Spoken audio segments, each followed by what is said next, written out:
sur la branche du tourisme social et familial. La crise nous touche énormément. On avait perdu 690 millions de chiffre d'affaires de mars à octobre. Pour bien connaître le bilan de l'année, il faudra rajouter novembre et décembre, quoi. Sachant que décembre est un mois important, hein. Pour ce qui concerne Ternelia, sur les villages de montagne, l'été a limité la casse et l'année 2020 sera moins mauvaise que prévu. Par contre, pour les villages de bord de lac ou de bord de mer, ça va être très dur parce qu'ils ont perdu près de 60% de leur chiffre d'affaires par manque de groupe au printemps et à l'automne surtout, hein. La vraie inquiétude pour nous, c'est 2021 parce qu'effectivement, pour l'instant, nous sommes dans l'inconnu.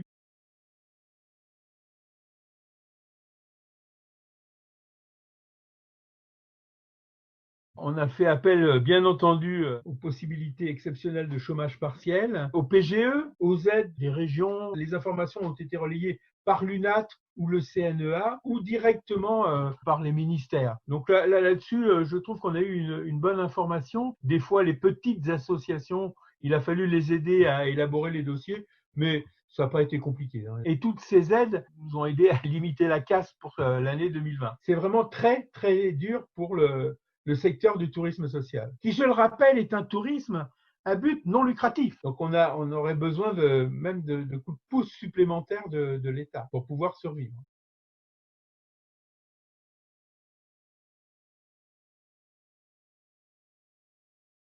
Eh bien, ce serait bien qu'on puisse réouvrir nos établissements et travailler correctement. Nous avons mis en place toutes les mesures sanitaires, mais ça, on avait l'habitude de le faire, hein. Bien entendu, toutes les distanciations sociales étaient préparées et ont pu être observées cet été. Mais pour autant, la première des choses pour nous, ce serait d'ouvrir à Noël, par exemple, pour les centres de montagne. C'est une catastrophe.